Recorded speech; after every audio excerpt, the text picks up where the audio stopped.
Baik, audio kembali bersama kami dan sekarang kita bawakan satu wawancara kita mengenai dengan super mimpin ya. Dan narasumber kita pada pagi ini yang tidak asing lagi di Ruang Pagi ya, dari dulu kala. Orang Brunei dari dahulu kala. Bersama kita yang akan menceriakan juga pagi kita pada hari ini iaitu Puan Irnawati binti Haji Mahir, merupakan pegawai pembangunan masyarakat. Jadi kita terus bersama dengan beliau. Silakan Atul. Ya, Assalamualaikum Puan. Waalaikumsalam warahmatullahi taala wabarakatuh. Sehat ya? Apa khabar? Semakin sehat kan? Alhamdulillah. Anugerah. Alhamdulillah. Anugerah ya. Allah. Alhamdulillah. Alhamdulillah. Nikmat yang diberikan. Nikmat. Alhamdulillah. Bernafas jua. Betul. Tapi memang betul ya, bukan Adiwira Superman ya. Tidak ada kaitan ya. Super ambil sikit lah. Oh, Superman itu kan super mimpin. Okay. Boleh. Kita ni bincangkan. Ya. Dan semestinya saya narasumber. Ya. Semuanya daripada saya. Kita ni bincangkan. InsyaAllah. Ya. Biar kita ni sama-sama berdiskusi gitu. Oh. Jadi Baik, sebagai mukadimah. super mimpin, Ya. mukadimahnya macam mana nih? Ingin kita ketahui lebih jelas dulu. Mukadimah tarus tu kerang apa? Tarus. Okey, tak apa. Silakan. Okey, terima kasih Atul dan juga Saya Daud. Is. Ya. Is. Ya, nama glamour lah. Oh, nama glamour lah. Nama manja Okey, sikit. Is. Okey. Si panjang tu Is. Alhamdulillah. Terima kasih atas soalan Atul. Ya. Yalah kita ni bincang-bincangkan saya suka perkataan Adiwira tu. Jarang je kita ni kan mendengar tu selalunya kita ni mendengar superhero. Iyalah. Macam tu. Dan yang paling famous Is tadi kira saya tu zaman dahulunya sudah dikenali. Dahulu kala Biwatir tu bejo bukan zaman kuratu. Kita bata-bata tu. Zaman batu-batu gitu. Okey, topik pada pagi ini super mimpin. Mula-mula saya ingin minta maaf dululah kepada Dewan Bahasa dan Pustaka. Yeah. Sebabnya perkataan itu adalah satu gabungan bahasa Inggeris dan juga sedikit bahasa Melayu. Bahasa standard kata ni. Mimpin itu adalah daripada pemimpin. Okey. Tapi ini bukanlah calang-calang pemimpin yang akan kita ni bincangkan ini. Ia adalah super. Kalau kita ni tahu, dulu yang paling famous, yang paling awal zaman kuratu siapa? Yang berbaju biru juga kan? Yang Superman juga. Yang berkacamata udah tu, yang bertukar baju, macam itulah. Biru merah ya. Biru merah. Ya.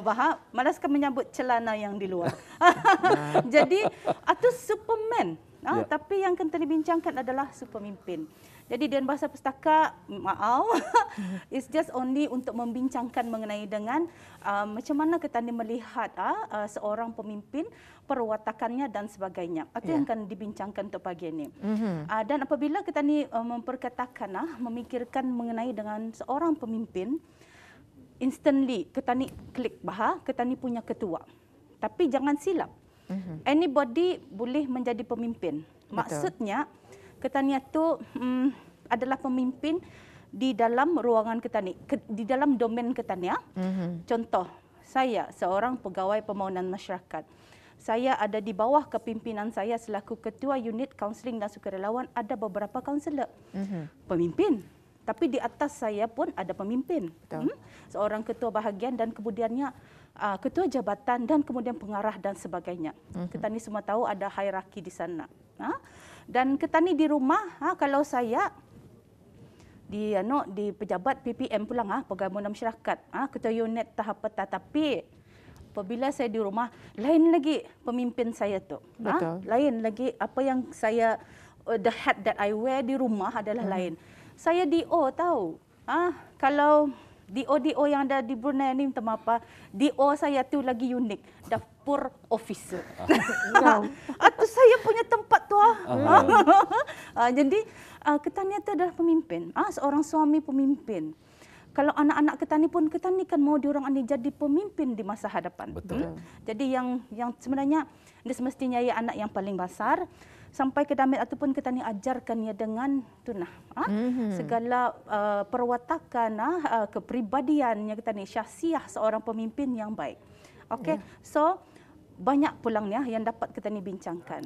Tapi untuk kita ni menjadi super pimpinan ni, saya rasa semua kita ni inginkan seorang idola dalam hidup kita ni. Betul. Okey. Saya membesar, dibesarkan oleh kedua ibu bapa saya.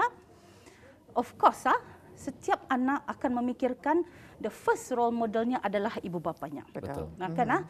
Jangan kau mendengar cakap kok, Cana. Ada kan? Ada. Jangan dia mendengar cakap mama ni. Mama selalu bergaya lah gitu. Jangan dia mendengar cakap mama ni. Ya tentu. Pemimpin dalam ia punya domain itu.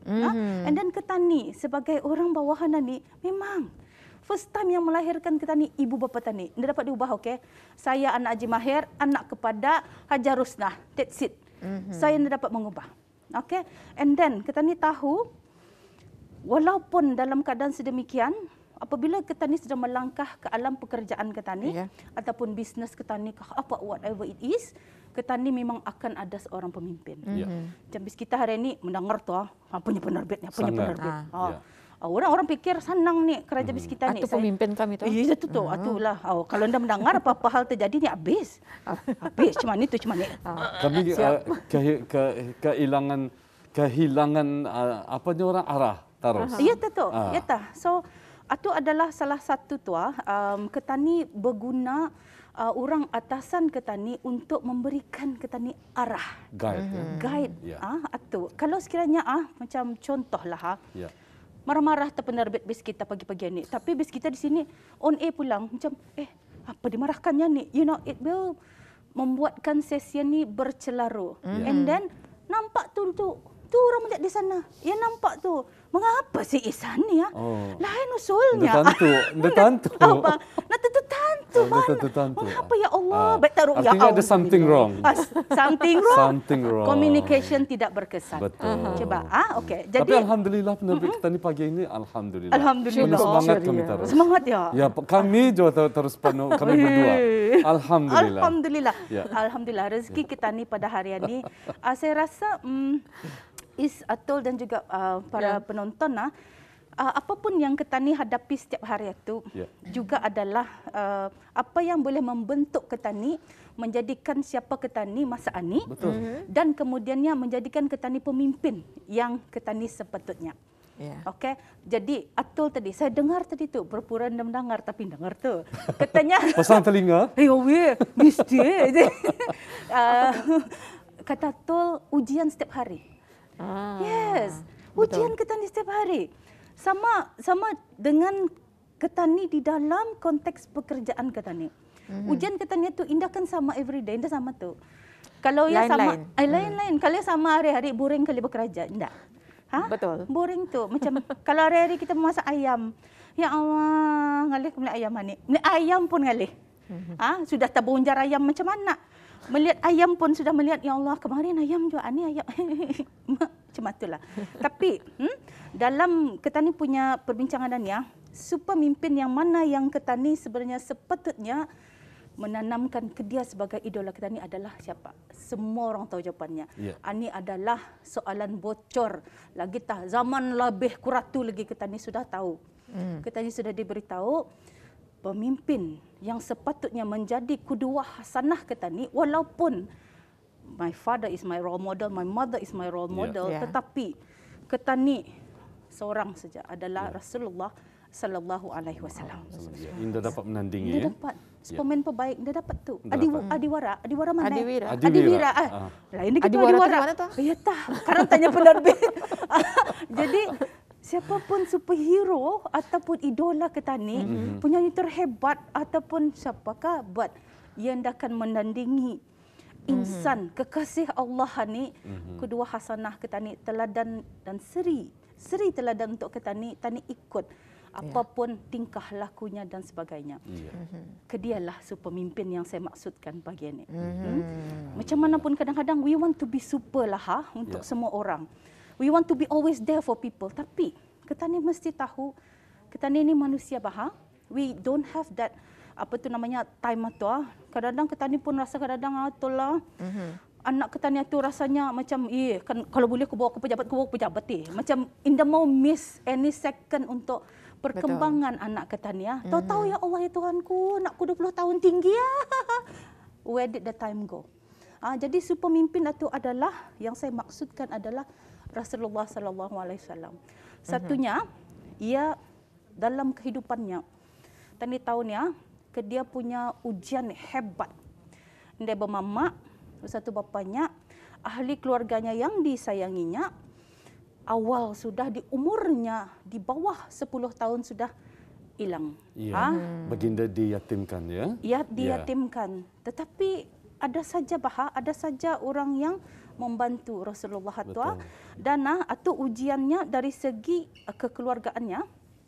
Ujian lagi seterusnya adalah dari segi yang menyebarkan Islam berkenaan. Macam mana keadaannya? Bukan indah senang. Perkara itu perkara yang baru, terpaksa secara senyap, kemudian baru berterang-terangan. It took him more than 20 years, 23 years macam tu. Ujian itu boleh kita ni gambarkan sebagaimana ujian yang kita ni hadapi yang Atul mention tadi itu, and then yang sehari-hari kehidupan kita ni. We always complain. Tani ni undang yang kuat mengomplain pulang lah. Yang bagusnya komplain kalau ia diambil baik. Ya, betul. And then tani komplain, tani improve lah diri kita ni. Bukan komplain, entah sampai ke mana komplainnya tu. Betul. Ya. Dan setelah kita ni mengetahui, ya, memang sangat betul sekali. Baginda Rasulullah SAW merupakan pemimpin dan juga role model yang tiada tandingannya, ya. Dan nanti akan kita kongsikan bersama apakah manfaatnya untuk kita ni selaku ialah manusia di era ini. Nanti kita akan kembali pun, ya. InsyaAllah. Kita berehat seketika, Atul, ya. Dan Auda jangan ke mana-mana, terus bersama kami. Tetamu kita iaitu bersama dengan Puan Irnawati binti Haji Mahir, merupakan pegawai pembangunan masyarakat. Sangat menarik sekali topik ini, tetapi jangan ke mana-mana, kami akan kembali selepas ini, Auda.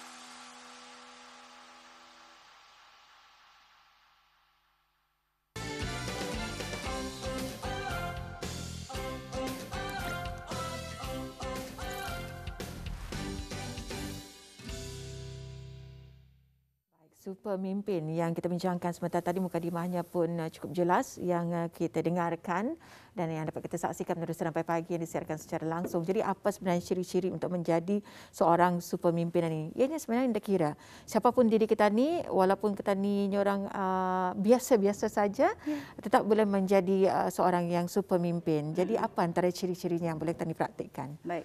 Yang biasa, yang biasa. Alhamdulillah. Sebenarnya saya ingin berbalik semula dulu sebelum menjawab soalan itu. Satu tadi bincangkan mengenai dengan perjuangan Rasulullah SAW. Kita ni lihat sebenarnya dalam yang memperjuangkan agama Islam, yang kita ni masa ni sebagai terasa kita ni, MIB kita ni di negara kita ni. Tani nampak Rasulullah tu, ia ujiannya tu hebat sangat. Time-timenya beribadah pun dia kena lemparkan dengan kotoran dan sebagainya. Tetapi benda itu indah pernah melunturkan semangat Rasulullah Sallallahu Alaihi Wasallam. Jadi boleh saya katakan di sini perjuangan baginda itu sebenarnya berterusan, perjuangan yang berterusan. This is where kita ni mempelajari juga. Satu, no doubt, dia memang kita ni punya contoh yang terbaik dunia akhirat. Dan kemudiannya semangatnya yang kental itu sepatutnya kita ni ada dalam diri kita ni. Siapapun kita ni, if you feel you're biasa-biasa, tak apa. Lepas ni you can be luar biasa. Kadang-kadang we only feel that way. Tapi kalau orang nampak kita ni punya potensi dan sebagainya, so we have to acknowledge juga. Kalau sekiranya ada, pantun steady kan? Itu kan? Ya, tentu. Kalau saya, sorry, dah tahulah ke mana tujuannya lah. Tapi ialah satu adalah semangat yang kental dan kemudiannya you acknowledge lah pandangan orang indah semestinya saya katakan tadi, indah semestinya saya sebagai narasumber saya adalah sentiasa betul indah. Okey. Sebenarnya ketanian ni kita ni bincangkan perkara ni bersama, kita ni lagi dapat lebih daripada yang kita ni mahukan sedari awal objektif. Saya ingin membincangkan dengan perkara ni, but sudah dibincangkan bersama, insya-Allah ini sedikitlah majlis ilmu kita ni. Okey, mangkali orang dah realize barangkali sampai pagi ni adalah majlis ilmu juga. Sebabnya ia memberikan maklumat-maklumat. Ia berpadah kata ni ditemburung macam yang ni, yang ditutung belait dan di Madrasah Begawan. Ia adalah sebenarnya majlis ilmu. Dan kita ni tahu majlis ilmu ni apa baiknya. Kita ni mendapat pahala. Apabila bis kita mengongsikan sama macam seorang pemimpin. Kongsikan perkara yang baik pagi-pagi, motivasi pagi-pagi, bukannya akan marah pagi-pagi. Macam bis kita apa rasanya karang macam berkeradut kali tu, sudah penerbit dari pagi. Bisa-bisa ya karang kamu, jangan kamu macam-macam. Apa rasanya? Okey. So, mereka kebuka barangkali benda ni. Macam tu. Indah berserang terkidum ni. Indah berserang terkidum. Kalau kena merahi ni di sini. Tani indah mendengar, saya indah mendengar. Diorang yang mendengar, kita ni terasa. Okey. So, mulakan dengan sesuatu yang baik. Kadang-kadang contoh sebagai seorang guru ataupun ketua guru apa tu namanya timbalan pengetua guru besar dan sebagainya. Barangkali kita ni ingau soalnya diorang ni belia masa depan untuk menggantikan kita ni yang beliau saya lah. Jadi kalau seorang guru atau dibagi kelas ujung lah ni kelas ujung yang kena label selalunya berapa baik ni. Dan lepas itu dibagi tapinya setiap pagi motivasi, sesi motivasi dan perkongsian mana tahu ada masalah dan sebagainya. This will change the situation. Atau sifat sabar, sabar minal iman. Kita ni tahu sifat sabar ni memang payahlah. Betul. Payah tapi learn. Kita ni sama-sama masih belajar. Orang bercakap, limit sudah ni sabar kuan ya, limit sudah ni. Jangan kamu macam-macam, berjumpa kamu ke aku. Akunya bis sudah sabar kuan ni habis. Sebenarnya yang menentukan limit itu kita ni. Sebenarnya sabar itu tidak ada limit. Tidak ada batas. Tidak ada batas. That's why ada sabar di dalam sabar. Jadi seorang pemimpin sabarlah dengan karenah-karenah orang bawahan. Orang bawahan pun sama juga ceritanya. Tanya ni manusia. We're not perfect. Tani langsung dah perfect. Okay, tani dah perfect. Tapi itu tu, kita ni belajar untuk bersabar. Dan dari sana kita ni selalu kena ajar beristighfar, banyak pahala. And then cara menegur adalah cara menegur yang berhikmah. Okay, kan contoh dalam mesyuarat walaupun dalam media sosial apa di alam maya, online kali kita ni mesyuarat. Mesyuarat tapi di dalam itu kena tagur tiap. Masih di depan halayak ramai itu. Bahagian bis kita ni saya perhatikan dah ada kemajuan. Macam mana kan bis kita bekerja. So lain rasanya. Okey. Kalau kita ni semangat yang macam mana mungkin boleh menurun. Macam mana kamu naikkan lagi balik tu? Cuba dah. Kita ni jentera kerajaan yang memegang amanah. Amanah yang sebenarnya kita ni menjawab kemudian hari kepada Allah Subhanahu Wa Taala. Bukan dia menjawab tu, penerbit ani enggak. Dan lagi menjawab kepada penerbit. Okey. Jadi menegur itu adalah secara berhikmah. Rasulullah okey. Ia dengan isteri lah, jangan dengan sahabat lah, dengan isteri. Pernah Rasulullah balik akhir. Tapi tidak ada kunci kan. Indah je marah kata, wah buka ikut pintu ni. Tidak ada. Kata ni kadang ada telefon apa? We have all the means. Tapi Rasulullah dulu macam mana? Tidur ya di luar. Cuma itu tah caranya. And then perkara-perkara yang ia boleh buat sendiri, ia buat. But kita ni sebagai mengambil contoh daripada kejadian ni, kita ni bersabar dengan apapun karenah, tapi kita ni menegur atau jangan kita ni di halayak ramai. Bawa dia berdua. Okay, atau lebih lagi private-nya kita ni, ada privacy. Kadang-kadang kita ni pikiran kita ni negatif. Tadi pikir, ngam tak sudah pemikiran dan assumption kita ni atau tapi sebenarnya ia bukan betul. Berdosa kita ni sudah. Itu artinya su'uzzon. Padahal kita ni sebagai jentera kerajaan kena suruh husnuzon. macam mana pun keadaannya. Okay? And then ada tempat ketani, hierarki yang saya katakan tadi itu, ialah tempatnya untuk ketani bermusyawarah ataupun bermuzakarah ataupun ketani berjumpa. Puan Atul, berjumpa karang Puan macam itu. Dan kemudiannya empati. Empati ini penting. Empati ini saya rasakan ketani perlu belajar lagi. Walaupun saya seorang kaunselor, saya pun mesti mengingati diri saya ni mengenai dengan empati ni, bukan setakat ketani kesian. Tahu tu ceritanya si Is tu ketawa itu. Is. Bukan saja ketani on the surface, tapi ketani merasakan, merasakan empati itu, dan kemudian itu tu, atutah dari sana timbul dalam diri kita ni sebagai seorang pemimpin. Apabila kita ni memahami keadaan itu dan boleh merasakan apa yang dihadapi oleh pekerja ketani dan sebagainya, itu timbul takarang cara ketani, pendekatan ketani memberikan nasihat, contoh ataupun apakah yang boleh membantu orang-orang ketani itu. So then selepas itu insya-Allah ada sinergi lah. And then ada rasa hormat, menghormati. Hormatku tu Tuan Isa tu, ya Allah, kalau menagurkan tu lah, dah pendapan tu. Mau emas, batu emas ataupun batu putih. Karang ada lakonan ni tadi macam tu artinya imbalan. Okey, imbalan ni pun adalah salah satu ciri-ciri je lah. Bukannya macam setiap kali ada imbalan, macam contoh. Tadi mendengar sekarang ni ada yang menerima pingat. Pingat PIKB, pingat PIKL atau lurus ke tu. Sebuah penghargaan. Penghargaan. Jadi ia adalah sesuatu imbalan. Okey, and then untuk ketani merasakan ketani itu, wah, alhamdulillah, khidmatku selama ini rupanya kena pandang. Itu adalah salah satunya. Okey, apa tadi ciri-ciri itu? Muzakarah ketani sudah. Dalam muzakarah itu pun ketani, cara ketani berkomunikasi. Simpati juga sudah. Simpati, kadang-kadang simpati perlu. Empati yang lebih perlu, kerana empati adalah sesuatu yang lebih dalam. Perasaan yang ketani memahami seseorang itu, keadaannya dan sebagainya. Komunikasi ini adalah penting. Okay? Kalau antara suami isteri dalam kereta diam-diam, isteri kan mikirkan apa, suami kan mikirkan apa. Sebenarnya kadang-kadang dah pikir-pikir langsung. Just want the silence, just want the time.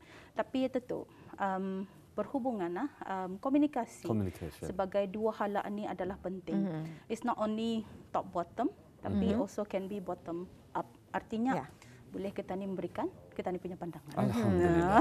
Sebenarnya topik ini memang menarik belum untuk habis dibincangkan. Belum habis sebenarnya. Pemimpin mungkin akan disambung lagi oleh kerana kita kesentukan masa untuk meneruskan segmen pembangunan masyarakat. Tapi dengan adanya penerangan sebentar tadi, sedikit banyak memberikan panduan dan juga pengajaran dalam kehidupan kita bagaimana menjadi superpemimpin. Dan superpemimpinan ini bukan saja kepada mereka yang memang sudah menjadi seorang ketua di dalam sebuah keluarga, dan juga mungkin adanya persatuan anak-anak ketani yang menjadi pemimpin dalam perkumpulan mereka.